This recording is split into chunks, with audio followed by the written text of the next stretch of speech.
Evening all, news flash alert. I've just seen a horrific game played on board 2 at the Hastings today. Poor Edouard, he's been a victim in the last round of Hastings, which we've got a video of on this channel from a previous year. So I'll put that in the, I'll put a reply to that for this video. So what happened this time? Okay, second from last round, he plays the Sicilian defence against Sundar Shyam, who's 2-4-6-2 playing white. So Edouard, who's quite a young GM, born 1990, he's number 9 in France, 26-21. Romain Edouard. So he plays the Sicilian, but not kind of with the Scheveningen setup with a quick e6. In this game it's slightly different. a6, standard Najdorf, Kasparov's favourite move. Now bishop e3, and now not e6 but queen c7. Okay, so you might think, what disaster is waiting for black here? Well, white actually plays h3 as if he's going to play positionally, maybe g4. And against this kind of setup, if you're going to play g4, you're going to play bishop g2 probably. And sometimes it's good for black to play like this and put pressure on this diagonal, kind of share this diagonal. So maybe black was kind of encouraged now to play this move b5, just to fight on the diagonal. But we have here a seemingly, in retrospect, an incredibly powerful move for tactical reasons. I can't believe it, the outcome of this move, how it could have been so devastating so quickly for a 26-21 FIDE player. It's pounced on now with knight d5. Okay, this knight d5 does fault queen and knight and begs for knight takes d5, which you might think, well, what's the big deal about that if knight takes d5? Okay, so knight takes d5, e takes, and Romain, he plays what seems to be a logical move here. Assuming he might still be thinking, is this bishop going to fianchetto here? With g4, bishop g2, isn't d5 worth attacking? Or should he just be getting on with g6? The move he played was bishop b7. Okay, let's get an engine evaluation actually on this position to see what's going on here.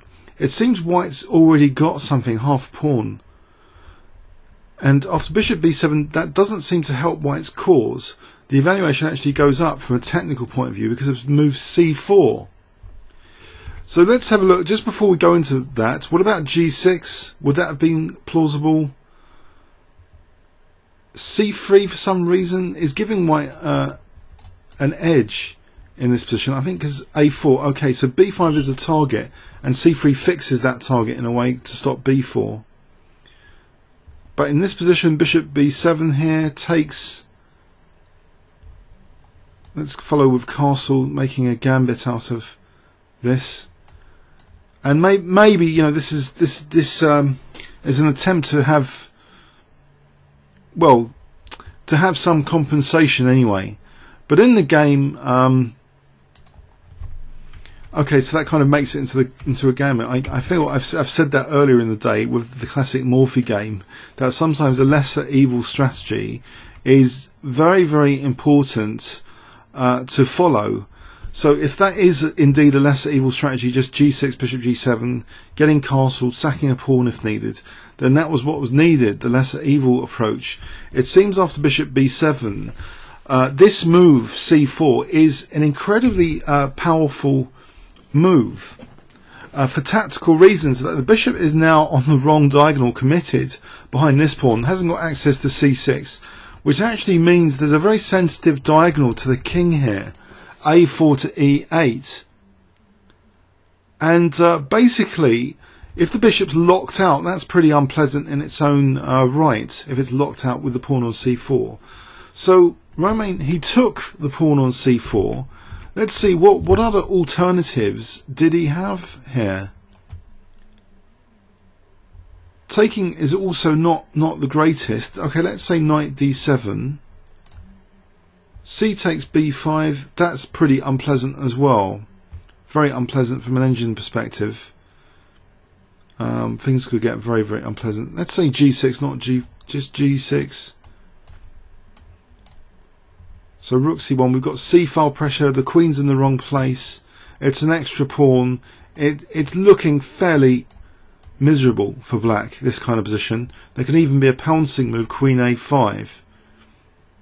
Apparently, with bishop b5 check coming in, it looks very unpleasant. Everything's gone wrong here for black. But it's all the more dramatic because of this move h3, which seems to have wasted a move. But in fact, the move h3 in retrospect seems to have encouraged black to move pieces on the queen side and to play this way. So if we go back to c4, okay, black takes the pawn, so he's inviting, unfortunately, this quite dangerous check, which was played. Queen d7 now.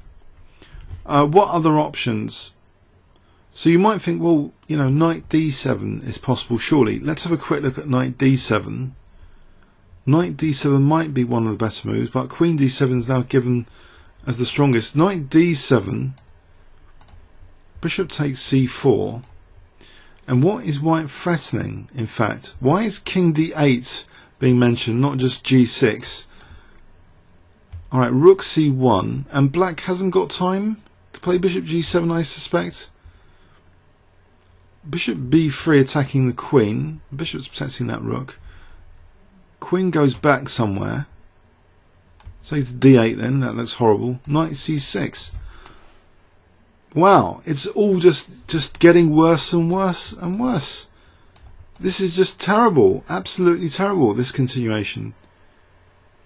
Devastating. So after the check, queen d7's virtually forced, it seems. Queen takes c4, now protecting d5. So already black must be regretting this position. I mean, look at these rooks, and the bishop's still at base. Look at white's development. It's incredible. Look at the queen side, just ripe for c-file domination. So, okay, how does he develop this bishop? He can't even play e6 because of the pressure on e6. So he plays g6, and now white plays a simple move, but seemingly going to be positionally strangulating black with bishop g4 to get control of the c-file. If black casually plays bishop g7, that looks fairly horrendous as well because of bishop g4, but that probably is the lesser evil here, to play bishop g7 again in the circumstances. Bishop g4, queen d8. Is white's advantage absolutely humongously huge? Possibly not. Did white have better? It seems bishop g4 is one of the better moves. White seems to have a significant edge anyway. Okay. So bishop e2 was one of the better moves. So possibly, so this next move by black didn't help things at all. h5. It seems as though this is a useful, you know, prophylaxis move that black wants to stop white from playing bishop g4, which positioning would create a nasty looking bind on that c-file. However, can you spot this next move if I give you 10 seconds, or you might want to pause the video. So 10 seconds starting from now.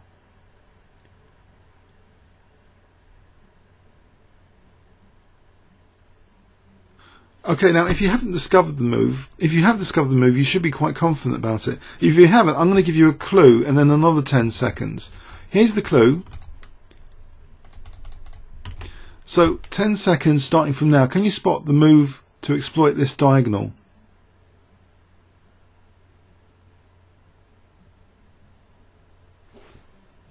Okay.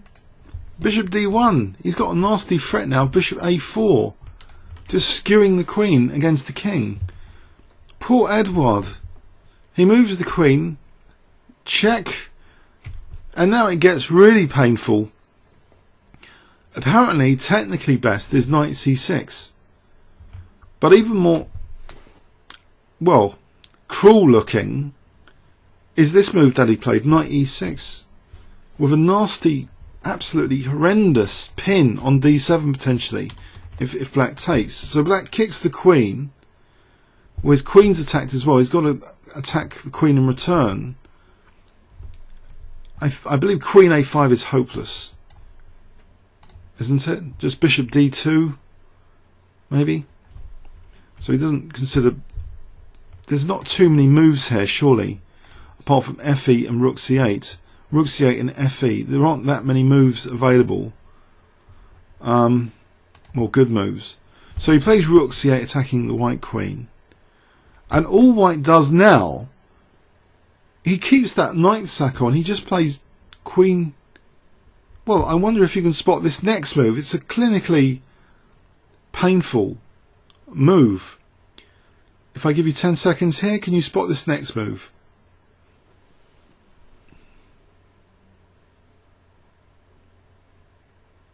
If you didn't spot it, I'll give you a clue. This diagonal. 10 seconds again. Queen b4 this time. For this bishop to go on this diagonal. Ouch. So Edouard with his queen attacked can't carry on going for too long to try and attack white's queen. He snaps up the knight first of all, and after bishop b6 he does try and attack white's queen. But what else is there? Now let's have a look. You know, rook c7. There aren't too many options here with the knight pinned. So let's say he plays rook c7. D takes e6. Look at this. What a collapse. E takes, castles, and there's rook c1 to look forward to win the queen, to win a rook. And now actually there's an incredibly powerful move, not taking, because white's at 8-7 here, but queen a5 looked powerful. There's probably even more powerful moves clinically, but bishop takes c7 is very good as well. Let's unravel the options.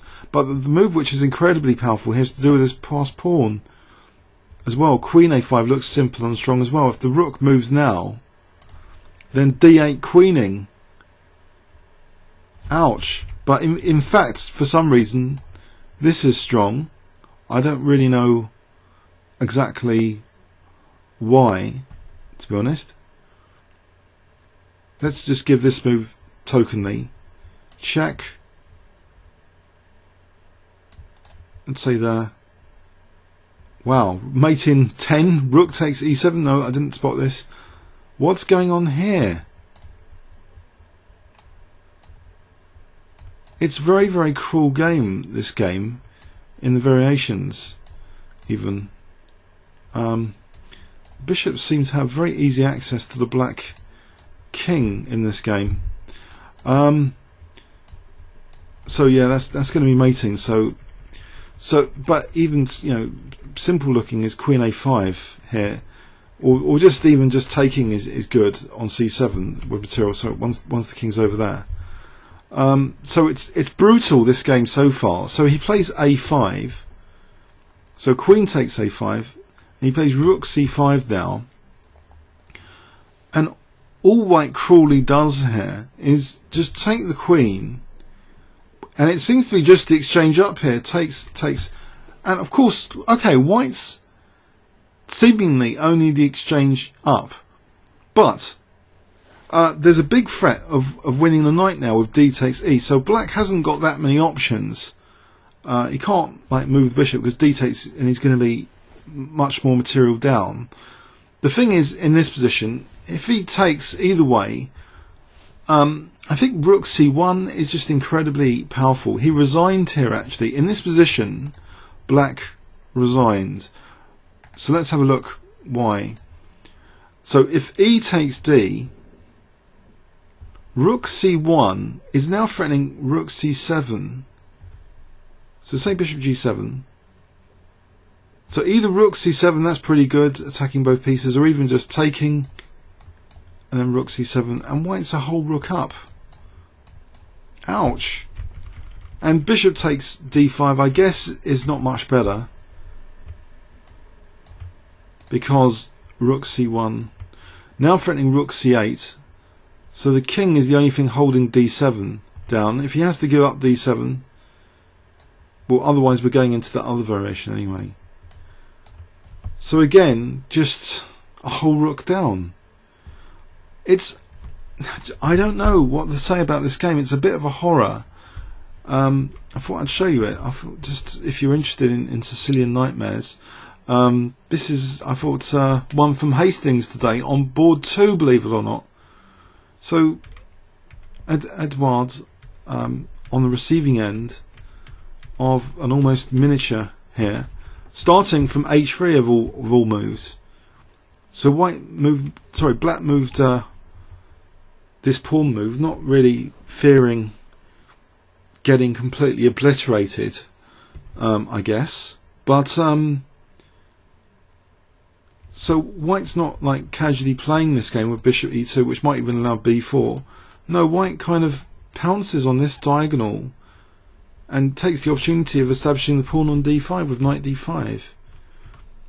It's really cruel, actually. It shows you how tactically cruel chess can be, that this kind of thing can happen.